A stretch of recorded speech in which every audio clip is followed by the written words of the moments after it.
Hi there, and thanks for tuning in to Wednesdays with Wit. I'm Whitney, and today we'll be discussing updating your goals. In my first Wednesday with Wit video, we discussed the power of goal setting at the beginning of the year. I'll tag that video to this one just in case you missed it. In that video, I discussed 5 tips for setting strong goals. Now, here we are at the end of the first quarter in this new year, and what is your update on your goals? Every time you set goals, you want to make sure you go back and you revisit them often so that you don't forget, but also that you can make modifications along the way. Let's talk and review your goals that you set at the beginning of the year. If for some reason you were not really focused or you've gotten off track from your original goals, that is okay. This is what this time is for. It is to go back, be reminded and refreshed of what you wanted at the beginning of the year when your mind was clear and life wasn't getting in the way. And we know life happens, right? My question for you is, what were your goals at the beginning of the year? What was sparking your energy? Where was your mindset? What were you interested in accomplishing? Let's review those and then see if you are still there. If you have changed your mind and your goals, your ideas, your plans have changed because maybe your life has changed since then, that's okay. There's nothing wrong with that. Goals are just that, goals. They're not set in stone. I hope you wrote them in pencil so that you can erase them because things are constantly changing.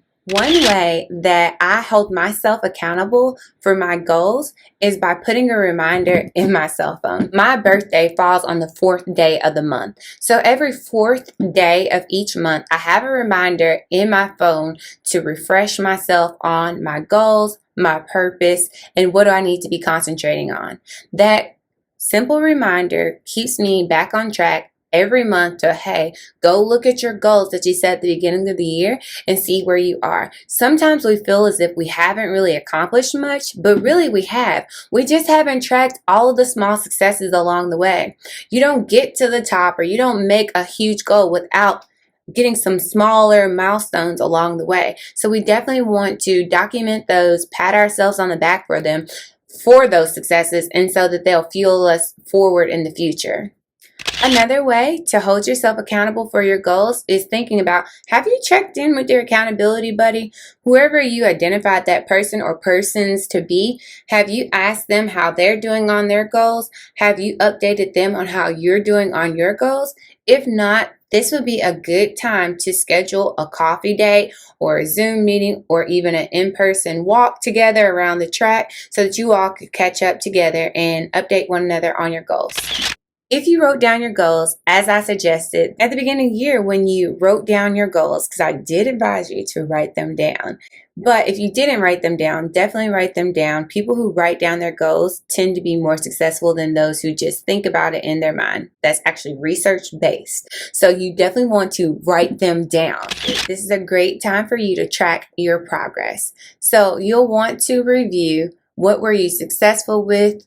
What were you not successful with, or what do you still have to do, or what things are you not going to do? Sometimes our plans change direction. No one can see the future, and so we don't know how things might change or how our life may change. Maybe you are now going to be a parent. Maybe you got a new job. Maybe you lost your job. Maybe someone in your family passed away. There's so many things that could possibly happen that we have no control over.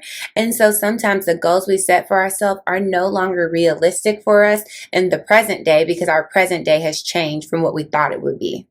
Let me be the first to tell you, there's absolutely nothing wrong with changing your plans and modifying your goals. Hey, don't beat yourself up. It's okay to change your plan. You might find that now your direction has changed, or maybe your purpose has changed, and maybe you want to add new goals to your list that wasn't there before. Do that too. This is the perfect time to do that. It's the beginning of a new quarter, and so you can track your progress over the next 3 months. All right, that's all I have for you today. Thanks for tuning in to today's Wednesdays with Wit. If you like what you saw today, please like, share, and subscribe. And until we meet again, take care.